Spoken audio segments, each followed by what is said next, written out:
Maupay nga aga. Na umaga. Kumusta na, Kuya Edwin? Ayos lang po. Ito. Na palipad kami ng ano. Nagpunta kami doon, umalis na daw kayo Opo. sa dati niyong bahay.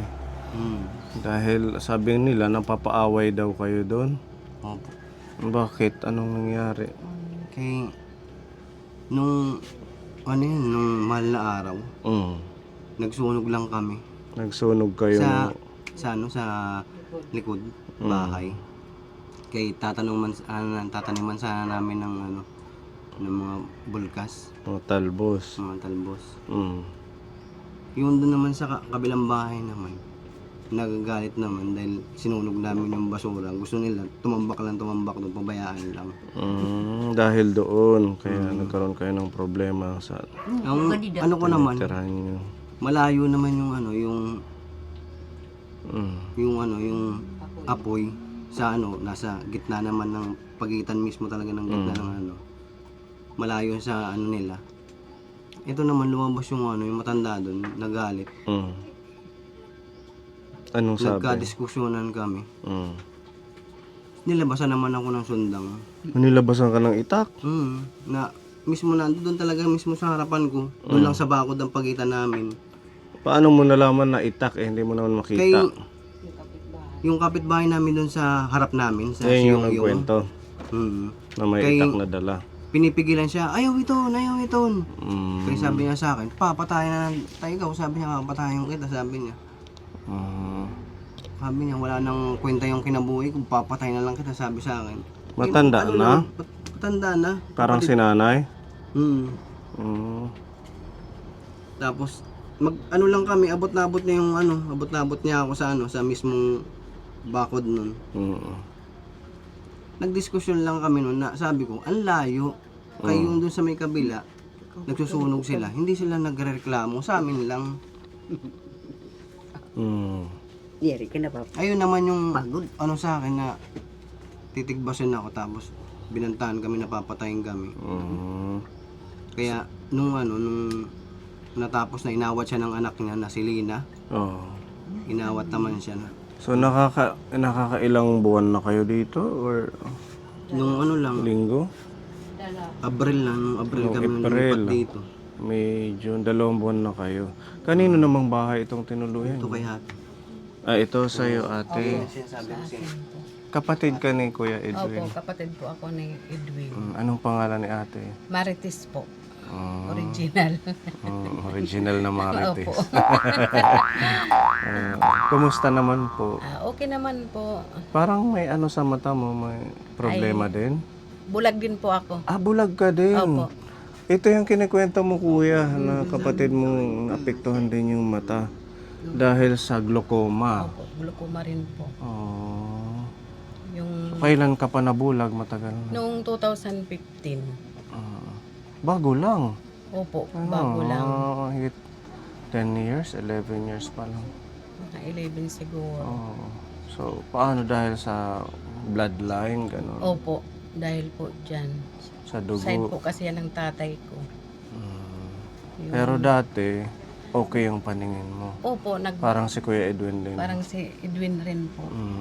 Dahil siguro yun sa nabadali lang yung pagkabulag ko dahil sa binat. Nabinat po kayo. Opo. As in, wala kayong makita? Wala na po ngayon. Ano na ako, yung totally blind na po Totally ako. blind. Opo. Ganon din si Kuya Edwin. Totally blind. Opo. Paano yung hanap buhay ninyo? Yung hanap buhay ko po, yung pag-ihilot po.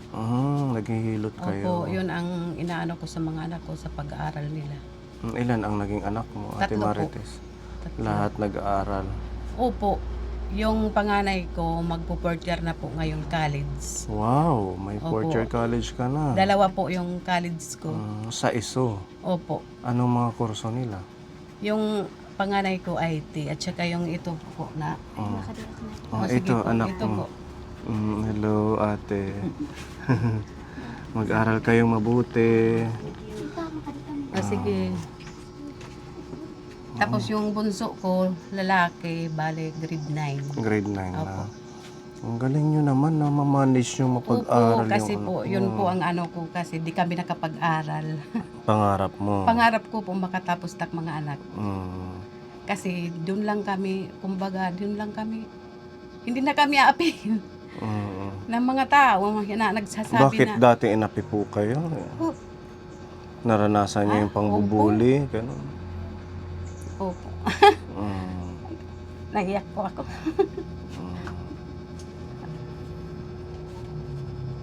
Kaya pinipilit mong pagtapos yung mga anak mo. Opo, Totoo yan kasi hindi nila mararanasan yung pinagdaanan nyo pag nakapag-aral sila. ayaw kong maranasan nila yung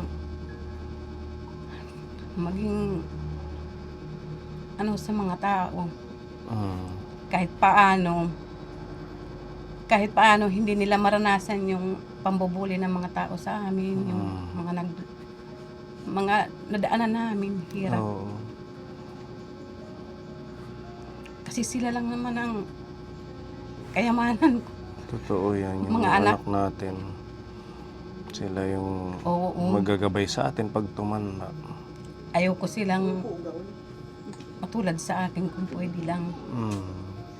Pero, kumusta naman yung mga paningin nila? Okay naman? Okay naman po. Hindi. Minsan yung yung panganay ko, yung minsan na nadaing sa akin na yung pag doon daw sa paaralan, Mm. ano daw yung mata niya. Hindi niya na minsan naabot yung sa blackboard. Mm. Kumbaga hindi niya makita yung nakasulat sa blackboard. Minsan nagtatanong na lang daw siya. Yung panganay, yung Opo, babae. yung panganay ko. Kailangan siguro maagapan. Ano? Kaya nga Paano yun mo nga, sa doktor? iyon nga ang problema ko kay ako lang din naman ang maghahanap buhay, sir. Mm. Wala rin naman trabaho yung asawa ko. Anong sideline ng asawa mo? Sa bukid lang siya. Nagsasaka, nagtatanim. Yun lang ang ano niya. Buti nakakaya mo mapag-aral. yung Kaya mga- ko po sila. Kasi yun lang ang may papamana ko sa kanila. Fourth year na yung isa, di ba? Opo, Graduating na, IT. talagang Yung isa, ano siya, yung itong electrician. engineering. Dire po lang yung siyang ano bang tawag doon sa isang kurso na yun, yung mababa lang. Yung 2 years. 4 years 4 din po years din. siya. Opo. Anong year niya na? Second year po. Second year college. Opo. Pagsikapan mo, Ate Marites. Sobra po. Kahit may sakit ako, pag mayroon magpapahilot, pinupuntahan ko po. Sila ang mata ko, mga anak ko. Totoo yan. Sana lang pwede ba yan pag once maagapan, hindi Opo. matutuloy ang pagkabulag? Opo, na ano naman po yun. Kahit siguro sa salamin. Yun lang talagang hindi ko kaya po, sir. Kaya wala talaga akong sa mga anak ko. Minsan, madaing sila. Kasi tama lang naman yung yung mga binibigay sa akin ng papahilot. Doon ko na lang po inaano sa pamasahe nila. Kasi wala naman trabaho yung asawa ko. Kasi ang katwiran ng asawa ko, ako naman daw nagpaaral. Sabi niya, dapat tulungan kayo ng asawa mo. Hindi. Sa kanya-kanya lang siguro. Kaya nga, inaantay ko na lang makatapos yung panganay ko. Okay naman ang pag-aaral nila, maayos naman. Opo, talagang masikap yung mga anak ko. Hindi nagbabarkada. Isang linggo nila, 200. Kaya nilang budgetin 200? yun. Opo. Yan, 3 kong mga anak. College na, tapos 200. Opo, 200 Buti yun isang linggo. nababudget Nakakasurvive nila. ni sila. Importante lang, sabi ng mga anak ko, may bigas kami. Totoo yan. Kasi hindi naman daw kailangan yung baon. Kasi inano ko sa kanila na sa kanilang kayong magbaon pag natapos na kayo.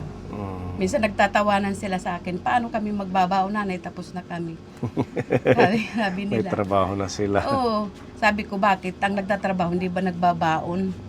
Nga naman. Oo, yun ang sabi ko sa kanila. Kahit paano, makakain nyo yung makakabili kayo ng gusto nyo. Oo nga. So itong sila Kuya Edwin, si nanay, pinatuloy mo na lang dito. Opo, kasi po, kinuha ko sila doon. Mm. Kay wala lang naman nag-aalaga sa kanila, yung mga kapatid ko ayaw tumanggap rin sa kanila. Mm. Ako na lang po ang nagtiis kahit nahirapan din ako sa mga anak ko. Kasi kahit nandoon naman din sila, sinusuportahan ko rin sila pag marami-rami akong nagiging customer, Mm. hinahati ko papunta sa kanila. Kaya sabi ko sa kapatid ko, kay Edwin, dito na lang kayo sa bahay. Mm. Okay Pero, naman sa asawa mo. nung una ayaw niya. Sabi ko sa kanya, wala kang magagawa. Ako naman nagpapakain. Mm. Ako naman naghahanap buhay. Di ko naman yan iaasa sa'yo. Tsaka saan naman sila pupunta? Mahina na si nanay. Tsaka sabi ko, saan naman pupunta sila? Wala naman tumatanggap. Mm. Ngayon nga, galing yan si nanay sa pagbabangnan. Mm. Inatid dito kasi di nila kaya kasi nga Bumalik ito. Opo, Doon. inatid yan dito. 3 araw yan doon sa kapatid ko. Mm. Kasi nga, yun nga ang problema namin kay si nanay. Meron yan, ano ba yung tawag doon? Alzheimer's. Opo. Parang Nag-uulyanin na po siya. Ulyanin. Opo. Mm. Ang problema ko po, pag lumabas siya, kay kami na lang dalawa ni Edwin, pareho kaming di nakakakita. Mm. Yun ang malaki kong problema. Ayaw rin tanggapin yun ng mga kapatid ko, si nanay. Mm. Kasi nga di nila kaya. Siyempre yung pagkain. Pagkain May din. mga anak pa at saka nag-aaral. Ako, sabi ko nga sa kanila, ang akala nila sa akin, maganda rin ang buhay ko. Wala naman din. Kaya nababudget ko lang naman din sa mga anak ko yung kita ko sa panghihilot. Opo. So saan sila natutulog? Ito na, Dito dito. po. Ginawa nyo na lang. Ginawan po namin sila ng papag. Kasi papag rin din naman yung mga hinihiga namin dito. Pinagawan ko ng papag sa asawa ko. Napakabait nyo, Ate Marites. Pinupkup nyo sila. Wala rin naman din kukup-kup sa kanila pag di ko sila kukupin. Yung pang araw-araw nilang namang gastos, ako na lang po ang naghahanap. Sa paghihilot mo. Opo. Kasi ang importante ko naman sa mga anak ko na makakakain sila kahit walang ulam. So ilan kayong magkakapatid na ganito, Ate Marites? Kami lang ni Edwin yung, Yung totally blind. opo, Yung meron iba na nakakakita pa. opo. Nakakita pa naman sila, nandyan sa pagbabangnan. Mm. Kami lang dalawa ni Edwin kaya siguro ako nakakaintindi sa kanila. Mm. Ayaw nilang tumanggap kay nanay. Sige lang, alagaan nyo na lang. Ay, opo. Kayo na lang po yung magkup-kup kay wala man silang tutuluyan. Wala silang tutuluyan, dito na lang. Kamusta ka naman, nanay? Ito, Okay naman, Timlawas. okay lang. Marunong din to maghilot si Kuya Edwin, hindi ba? Opo, Naturuan mo or sariling ano sarili nila? lang niya. Sa Ka- akin, Kayo, paano kayo natuto? parang siguro blessing lang sa akin. Bigay ng lang. Hindi ako nag-aral ng Kumbaga, sa'yo ng ating Diyos kay para meron kang income na para pagkukuhanan. siguro income dahil Hindi ka naman na nakakakita. yun palagi ang inaano ko na kahit paano, kahit wala akong mata, doon naman lang sa paghihilot. Oo. Iba kasi yung hilot ko at saka kay Edwin. Ay, ganun. Opo, hilot sa akin yung hilot talaga nag-ano ko ng mga pilay. Yung ganun. Opo, Yung kay Edwin, mga salamig. opo, sa lamig. Nakakakuha rin ako ng yung mga lamig, mga all around lang sa akin. Ganun po pala, magaling sila maghilot. Hinanay, maaral maghilot. Marunong din yan siya, dyan kami sa kanya kasi Opo. Okay na to, Kuya Edwin. Dito na lang kayo. At least wala akong problema. Walang mga aaway sa inyo dito. Nandito si Ate Marites. Ay, walang mga away dito. Oo. At least meron kayong maayos na higaan. Ito. Ginawa nyo na lang ng papag. Ano to? Pinakapapag na malapad. Kapapag po. Mm.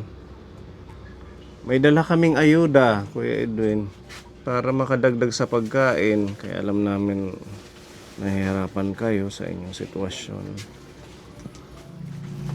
Ayan ang ating mga dala. Galing po ito kay Tita Fedy. Tita Fedy, salamat po. Ito kuya, may tinapay. Salamat. May mga gulay, okra, talong, lutuin nyo na lang. Tapos yan din chicken. Paluto mo na lang din kay sa mga anak mo. Ito Ate Marites. Sa mga anak mo.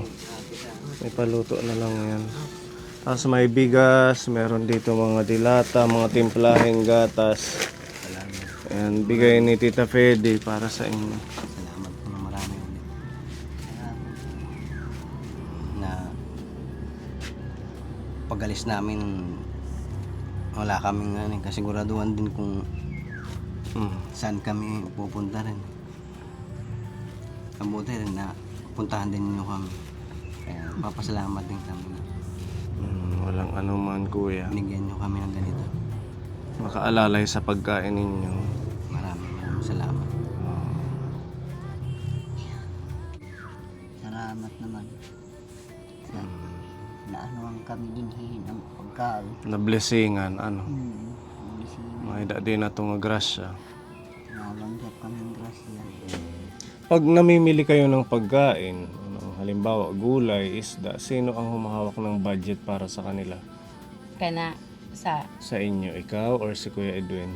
ako po. Ikaw. Opo. Kasi hindi naman nila kabisado dito yung lugar, ano. Opo, kaya yung mga anak ko rin pag kaya nga sabi na anak ko ako kahit hindi na ako nakakita. Kasi gusto ko rin i-manage yung pag-ano namin dito sa bahay, yung pagtitipid. Para meron pong extra kayong pambili ng pagkain, Ate Marites, makadagdag doon sa total na kayo naman yung nag-aano ng budget sa pagkain. Kasama sila Kuya Edwin. Meron pong blessings dito ang ating sponsor. Ayan, si Tita M, meron pong pinapabigay na 1,000. Pag naubos po yung pagkain, bigas, ay ano nyo na lang sa dagdag sa pagkain. Tsaka kung ano man gulay, isda. Salamat po Tita Em sa ibinigay niyo pong cash. Malaking tulong na po to. Malaking tulong na po to sa amin. Kay nanay. Lalo na yung nanay ko.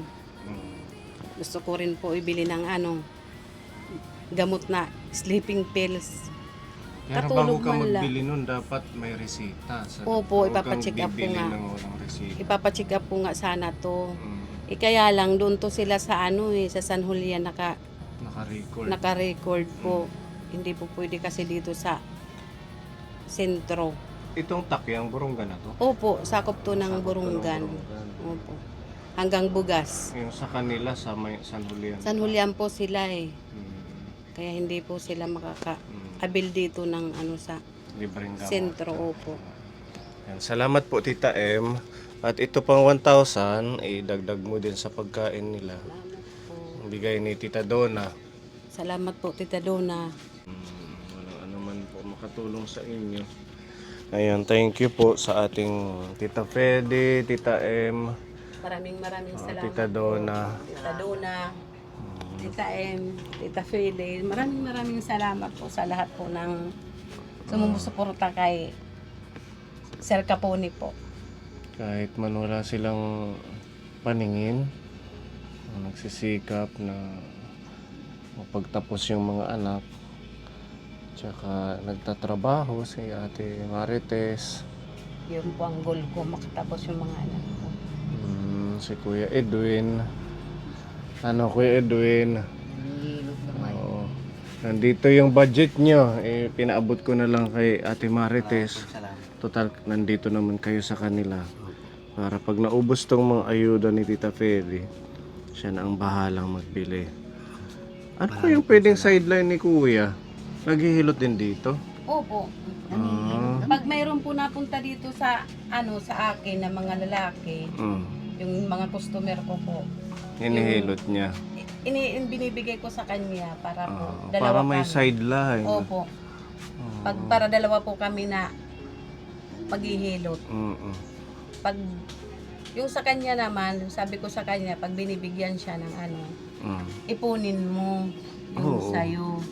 Kahit paano, yung sa akin, panggastos dito sa bahay. Pag gusto mo magbigay, para makakabili ka rin ng gusto mo, Damit or kung ano damit, man. kung anong gusto nilang kainin. Hindi sila mahihiya humingi sa akin. At saka, malay natin, sa sunod, bagka girlfriend si kuya, Sana all. sana, bata pa naman to, di ba? Opo, Wala pang girlfriend, sana may magkagusto Hindi para may inspirasyon. may inspirasyon siya. Mm. Oo, yung mga kilala ko dyan sa ano, Sa sa Uptown Mall, may mga nagmamasahe, Oo. mga nag-asawa sila. may Mga nag-asawa. bulag din. Sila kuya ano, kalimutan ko kasi nag-extra rin ako ng pagmasad sa ano, yung mga sa purpose. Ganun. Po, sa Kalahi. Malay natin, kuya, ano. Sana At saka, wag lang mawawala ng pag-asa. lagi. Baka magmilagro or may blessing sa yung ating Lord na kahit isang mata makakita. Pinapanalangin ko yan. Pinapanalangin mo. Na makakita. Kita man lang. Makakita kahit konti. Mas magbago-bago ng konti man lang. Ano. Kaya ingatan natin po na yung ating mga mata. Opo. Lalo na yung may mga ganitong kasong glaucoma. Lalo yung mga babae na nabibinat. Yung nabibinat, isang ano din yan, Opo. di ba? Kung saan po ang mahina. Dahilan kung bakit nabubulag. So, nasisira yung mata. Opo. Nagdadamayan sa